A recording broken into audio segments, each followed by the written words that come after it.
नारायण नारायण। आज का विषय है परमात्मा के स्मरण से शांति प्राप्त होती है। भक्ति 9 प्रकार से की जाती है, उसे नवविधा भक्ति कहते हैं। नवविधा भक्ति में जैसे श्रवण भक्ति का पहला प्रकार है, वैसे ही अनेक संत लक्षणों में शांति पहला लक्षण है। वस्तुतः संतों के लक्षण कितने प्रकार के हैं यह कहना कठिन है, फिर भी ऐसा कहा जा सकता है कि शांति संतों का मुख्य लक्षण है। पृथ्वी यह क्षमा शांति रूप है, उसी तरह संत होते हैं। शांति में अस्थिरता निर्माण होने के लिए बाह्य परिस्थिति कारण नहीं होती, बल्कि अंतः स्थिति ही कारण होती है। जहाँ स्वार्थ होता है वहाँ अशांति होती है। भगवान से मैं अलग हूँ, ऐसी द्वैत भावना जहाँ रहती है वहाँ सच्ची शांति नहीं होती।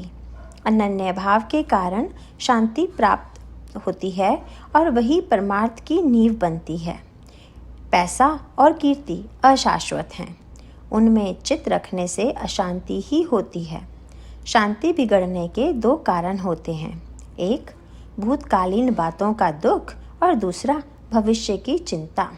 हमारे बारे में घटने वाली भूतकाल की बातें और भविष्य की बातें दोनों वस्तुतः ईश्वर के अधीन हैं, और यदि यह भावना दृढ़ हुई तो अशांति निर्माण नहीं होगी, शांति बिगड़ेगी नहीं।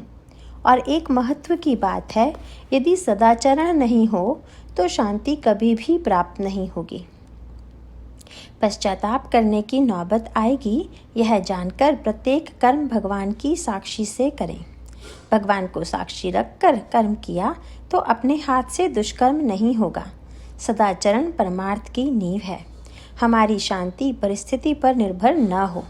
कोई आदमी एक साधु को पेड़ के नीचे ले गया, वह वहाँ बैठकर नाम स्मरण करता रहा।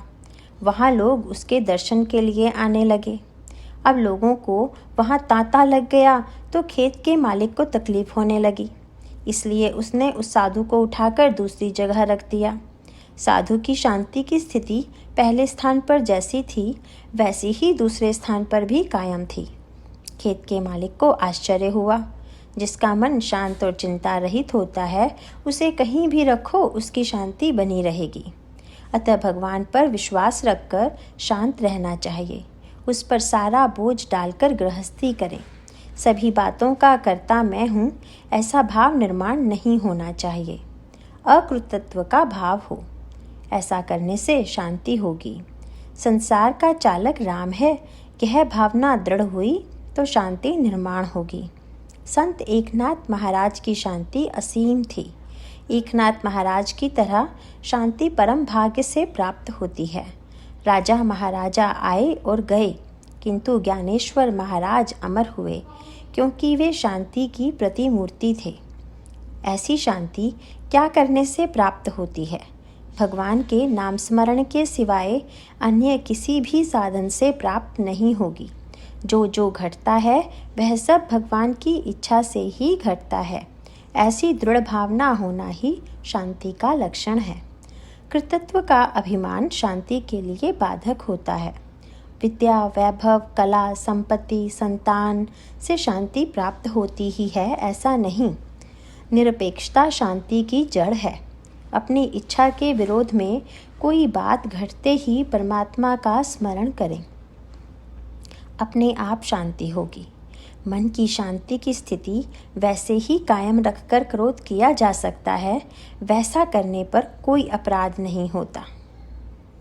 नारायण नारायण।